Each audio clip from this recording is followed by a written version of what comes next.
However, if history proves anything, generally we'll get very close to that January 30th date before there is actually any sort of resolution.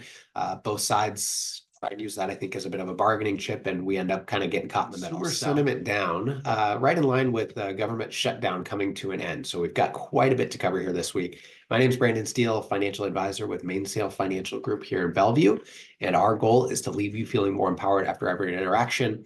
And every Thursday, we bring to you these market news and updates to share some of the things that we're watching and hopefully weed out some of the noise along the way.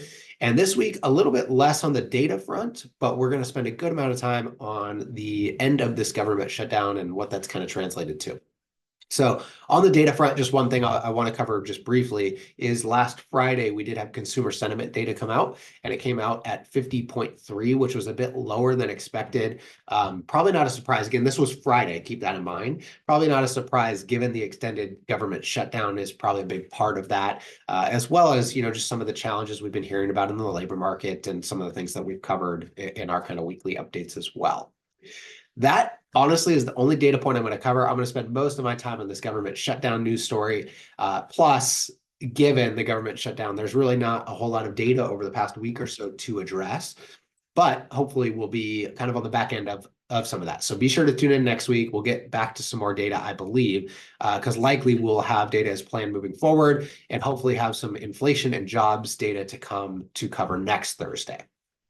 But before we do break for this week, I do want to spend quite a bit of time on the government shutdown news, really talking a little bit about what that has meant, kind of looking back at where we've gone and talk about what the market reaction as well.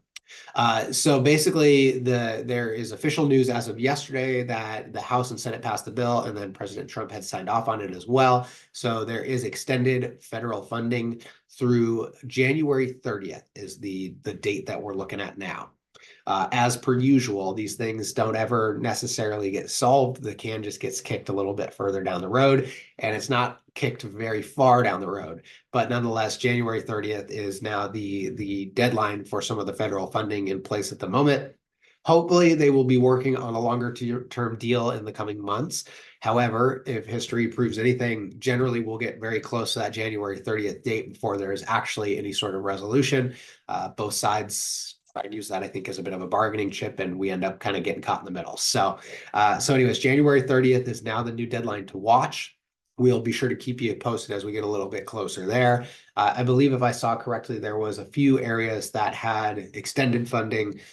So some of it is in a good spot, but there's definitely a few that still need to be negotiated between the House and Senate to try and come to a deal to extend that further.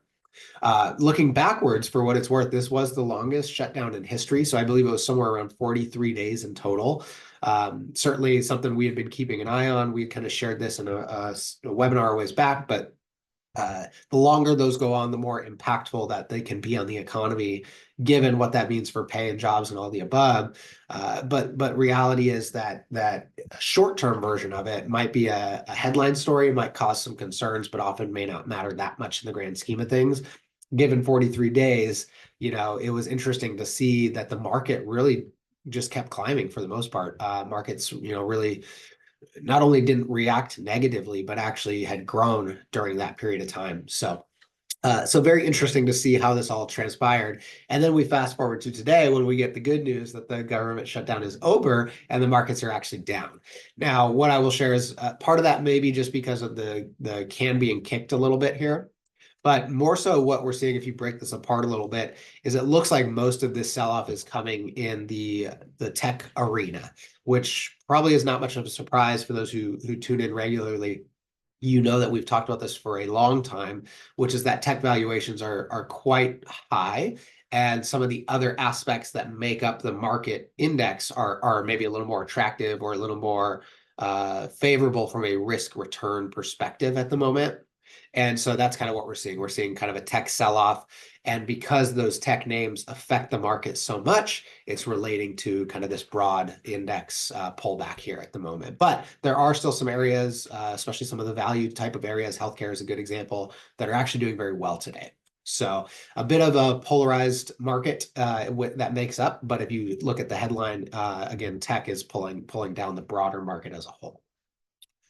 So hopefully that helps just kind of give an idea where we're at. Obviously, this has been big news with the government shutdown, so it's very exciting to hear that we are now on the back end of that, at least until January 30th. But be sure to tune in here. Now, the other thing I'll mention is, so obviously we'll hopefully start getting some data more on a more regular basis. But part of this could also be some people considering how this delayed economic data could impact what the Fed's path may be moving forward, and maybe taking some chips off the table just in pure speculation of what could be. So some of this may also be just, people looking to wait and see what happens with some of the data that has been delayed and how the Fed may react to that. But again, a lot of that speculation and a lot of it right now is really, tech focused for today's market pullback here anyway. So be sure to tune in next week. Hopefully we will have some more data going into next Thursday and onward. Next Thursday is Thanksgiving. So as a heads up, we may be bringing that to you a little bit early. But in the meantime, have a great upcoming weekend, and we will see you next. I'm sorry, next Thursday is not the holiday yet. So we'll be Thursday at 3. Thanks so much. Have a great weekend, and we'll see you next week.